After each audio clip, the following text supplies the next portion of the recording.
channel. So we're going to cover how to get out of one of the worst positions in jiu-jitsu. This is probably one of the most common questions for beginners is how do I get out of side control? So the first, basically, let's look at it from the beginning. So if we go here, my partner is trying to pass my guard.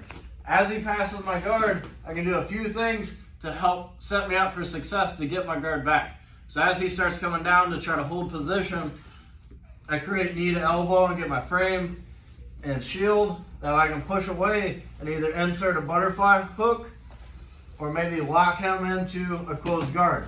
So before he gets positioned, as soon as he throws my legs, I'm immediately bringing my shin to the inside of his shin, and I have my hands out, called iron squirrel, but I'm connecting here, that way he can't get to my hip. If he gets past this and he gets to my hip, now I can close off the space. Now it's a little bit harder. And I can still do some things like right away I've protected my head, stopped him from grabbing, which will allow me to scoot out and start bridging to get to position. But if I do nothing, he throws my legs, and I do this number where I just went to his hip, you set yourself up for failure already. So if the person is strong, it's going to be extremely hard to get out of this position, and now you're getting your face smashed for a little bit. There's different techniques that you could try, but it's going to be way harder compared to if he passes my guard, and I'm already fighting back to get this guard to where he can't control my head. Even if he drops down, he got past this, I'm still controlling his wrist. I can scoot out, and it's easy compared to here. He has my head, and I'm just trying to fight his hip. He just grabs my legs and smashes my face to the floor. So first step, creating frame, connecting everything together. Second thing, he passes, he's really quick, and he goes to knee on belly. If he goes to knee on belly, I'm just going to spin out. Once you get a little bit more advanced, that's when you can start attacking the leg locks, but for now, it just gets you a reset. So if the person goes to knee on belly, I take my near side and I hit them in the butt. And I'm going to take my hands and just shove them. So I start shoving.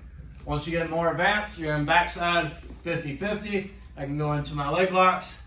If you're not that advanced, just kick them away. Sometimes you can take his back.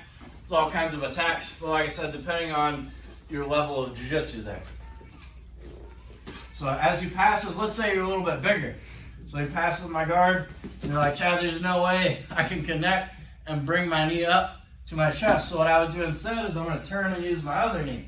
So I use this knee to try to shove and get to the inside. So something for both people. If you're flexible, I feel like the best way to do this is using my near side knee and crunching and going underneath. But if you're bigger, it might be better for you to use this knee. It's a little bit easier. And then use your hands as that frame there. Now, he gets past all this, you didn't do your job, and he's got me stuck. So I don't even have my elbow to the inside.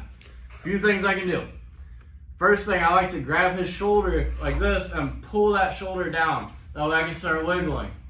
So now it gives me a chance to maybe try to get this hand in, or at least I can get this one free. So let's go back. Put me in good side control. Put your hips down.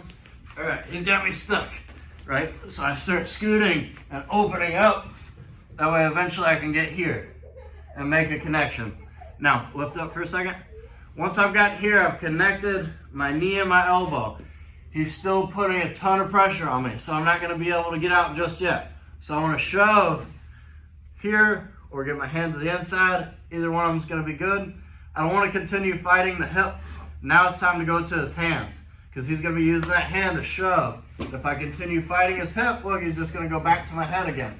So now you got to do all that work over. So once we go here, I switch. Now if he pushes, push that knee through, look, I've got a block. So now try to run around, try to hold position. And I'll throw him over. I can't tell you how many times I've done that to people, but the mistake that they make is once we're here, just in this position, they continue to try to fight the hip. There's nothing stopping him from just shoving your leg through and then grabbing your head again. So yeah, he did all that work for nothing. So once we go here, I just grab his wrist. Now even if he plants, I walk like I'm trying to make him go to north-south. I get a grip. Now he scramble. But there's a few tips for you to maybe try to help you out with that side control position, help you escape it a little bit. If you want to learn some more jiu-jitsu, go to my website, Chad Hardy Jiu-Jitsu at mykajabi.com. As always, no liabilities.